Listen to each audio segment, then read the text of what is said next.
एक बार महात्मा बुद्ध एक गांव में उपदेश दे रहे थे। उन्होंने कहा कि हर किसी को धरती माता की तरह सहनशील और क्षमाशील होना चाहिए। क्रोध ऐसी आग है जिसमें क्रोध करने वाला दूसरों को जलाएगा तथा खुद भी जल जाएगा। सभा में सभी शांति से बुद्ध की वाणी सुन रहे थे, लेकिन वहाँ स्वभाव से ही अति क्रोधी एक ऐसा व्यक्ति भी बैठा हुआ था जिसे ये सारी बातें बेतुकी लग रही थी। वह कुछ देर बाद ये सब सुनता रहा और फिर अचानक ही आग बबूला होकर बोलने लगा, तुम पाखंडी हो, बड़ी बड़ी बातें करना यही तुम्हारा काम है। तुम लोगों को भ्रमित करते हो। तुम्हारी ये बातें आज के समय में कोई मायने नहीं रखती। ऐसे कई कटु वचनों को सुनकर भी बुद्ध शांत रहे। अपनी बातों से ना तो वो दुखी हुए, ना ही कोई प्रतिक्रिया दी। यह देखकर वह व्यक्ति और भी क्रोधित हो गया और उसने बुद्ध के मुंह पर थूक दिया और वहां से चला गया। अगले दिन जब उस व्यक्ति का क्रोध शांत हुआ तो उसे अपने बुरे व्यवहार के कारण पछतावे की अग्नि में जलना पड़ा और वह भगवान बुद्ध को ढूंढते हुए उसी स्थान पर पहुंचा।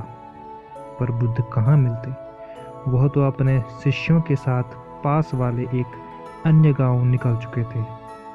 व्यक्ति ने बुद्ध के बारे में जब लोगों से पूछा तो पता चला कि वो किसी अन्य गांव निकल चुके हैं। वह व्यक्ति बुद्ध को ढूंढते ढूंढते उस गांव पहुंचा और उन्हें देखते ही वह उनके चरणों में गिर पड़ा और बोला, हे प्रभु, मुझे क्षमा कर दीजिए। मुझसे अनजाने में बहुत बड़ी गलती हो गई है। बुद्ध ने पूछा, कौन हो भाई? तुम्हें क्या हुआ है? क्यों क्षमा मांग रहे हो? यह बात सुनकर वह व्यक्ति आश्चर्य में पड़ गया और कहने लगा, क्या आप भूल गए? मैं वही हूँ जिसने कल आपके साथ बहुत बुरा व्यवहार किया था। मैं शर्मिंदा हूँ और मेरे दुष्ट आचरण की क्षमा याचना करने आया हूँ। भगवान बुद्ध ने प्रेम पूर्वक उससे कहा, बीता हुआ कल तुम्हें वहीं छोड़कर आ गया और तुम अभी भी वहीं अटके हुए हो। तुम्हें अपनी गलती का आभास हो गया, तुमने पश्चाताप कर लिया, तुम अब निर्मल हो चुके हो। अब तुम आज में प्रवेश करो। बुरी बातें तथा बुरी घटनाएं याद करते रहने से वर्तमान और भविष्य दोनों बिगड़ते जाते हैं। बीते हुए कल के कारण आज को मत बिगाड़ो। उस व्यक्ति का सारा बोझ उतर गया।